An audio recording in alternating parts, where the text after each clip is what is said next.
Hello everybody and welcome to today's program, Easy Dill Dip. I do apologize for the audio. We're having a little bit of technical difficulty with our microphone and I hope that everyone can hear me during this part. Today we're going to learn how to harvest dill from our very own herb garden and turn it into a delicious and versatile dip using a recipe from Cook's Illustrated All-Time Best Appetizers, available for checkout here at Fox Lake District Library. To start, I'm just going to show you the list of ingredients for the dip: frozen chopped spinach, thawed and squeezed dry, red bell pepper, sour cream, mayonnaise, fresh parsley leaves, scallions, fresh dill, 1 garlic clove, hot sauce, and salt and pepper. As you can see, it's getting to be a bit late in the season for dill and our plant is starting to develop seeds for little yellow flowers popping up. However, there is still more than enough left for today's dip. I'm going to start by cutting off a few stems of dill right where they branch off from the main stem point. It's a little bit more clear in this photo as well. I'm not cutting the dill right at the edge of the stem, but close down by where it's coming off the main stem of the plant itself. Once I have enough sprigs of dill cut off, we're going to be able to start our dip. Okay, so now that we've harvested our dill for the dip, I'm going to put it all together using a recipe from this book, Cook's Illustrated All-Time Best Appetizers. It's a great book. They've got tons of excellent recipes and you can check it out from the library. Turning to page 97 of the book, we're going to be working with the herb spinach dip recipe. Now I know what you're all thinking, this recipe is for herb spinach dip, but the title of the program is Easy Dill Dip. There is a very good reason for this choice of recipe. When I was a lot younger, my mother would make a very similar dip for me, and she told me that the spinach actually was large pieces of dill, and that got me to eat a lot more of my vegetables. So we're going to get started. This is a very easy recipe. All you need is a food processor, your ingredients, and a little spatula for stirring. I'm going to start off with my 10 ounces of frozen chopped spinach, thawed and squeezed dry. So I've got a nice, almost like a little hockey puck here of spinach. Just going to go ahead and put that in my food processor, along with the half of a red bell pepper chopped fine. So since it's going in the food processor, I didn't want to worry about getting too small chunks, and I do like a little bit of crunch in my dip. I'm just going to break up the spinach just a little bit so that it mixes in a little easier.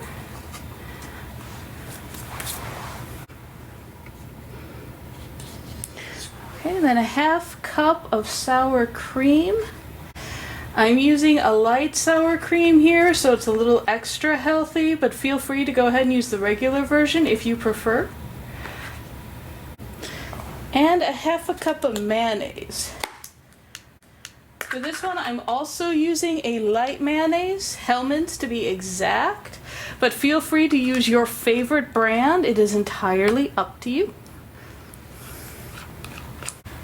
I'm going to skip down my ingredient list, just 1 to the 3 scallions sliced thin.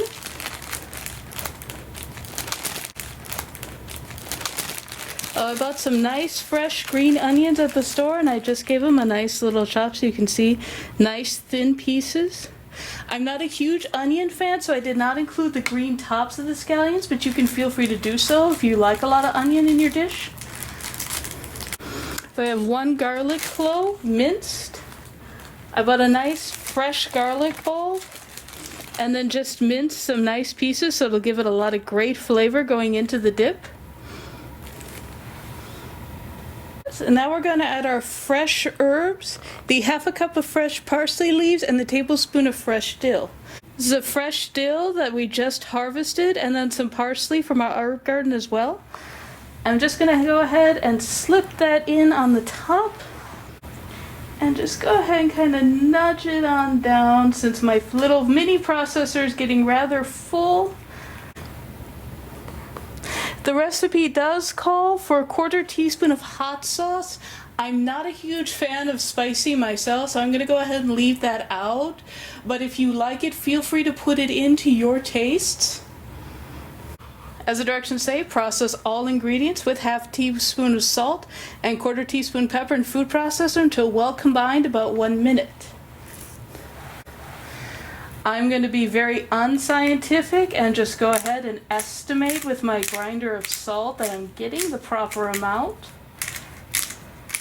And then go ahead and do the same thing with the pepper. The nice thing about this is you can always go back later and add a little bit more to your tastes. My advice is to only add just a little bit at first. You can always add more later to adjust the taste to your preferences. Okay, so safety first, I went ahead and I locked my lid on tight. So I'm just going to go ahead and start pulsing my mix.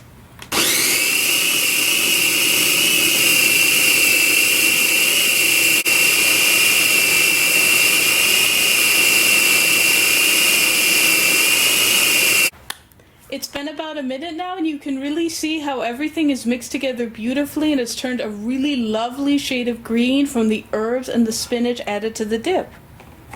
Our last step is just to transfer to a serving bowl, cover, and to refrigerate until the flavors have blended at least 1 hour. You can then add some additional salt and pepper to taste, and if you like, some hot sauce to give it a little bit of a spicy zing. Now that I have my dip transferred to another container, I'm just going to follow the recipe's instructions of covering it and putting it in the fridge for at least an hour just to let the flavors really sit and meld together. Once that's done, the traditional way to serve the dip is with raw vegetables, chips, or crackers.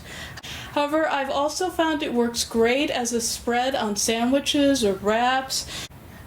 It's also great to mix with some fresh vegetables and pasta to create a really nice summer salad. Possibilities for this dip are really endless, and I encourage everyone to give it a try as it's super easy and really good for you with a combination of spinach, herbs, and pepper.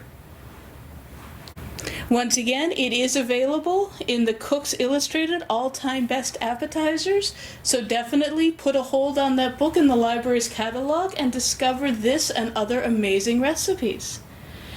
Share with us in the comments section what your favorite go-to dip is, and if you like, any tips or tricks on how to make it. Don't forget to stay tuned to the library's website and social media for the most up-to-date information on our upcoming programs and events. We've got a lot of great things planned, and I can't wait to see everyone at the next one. Bye!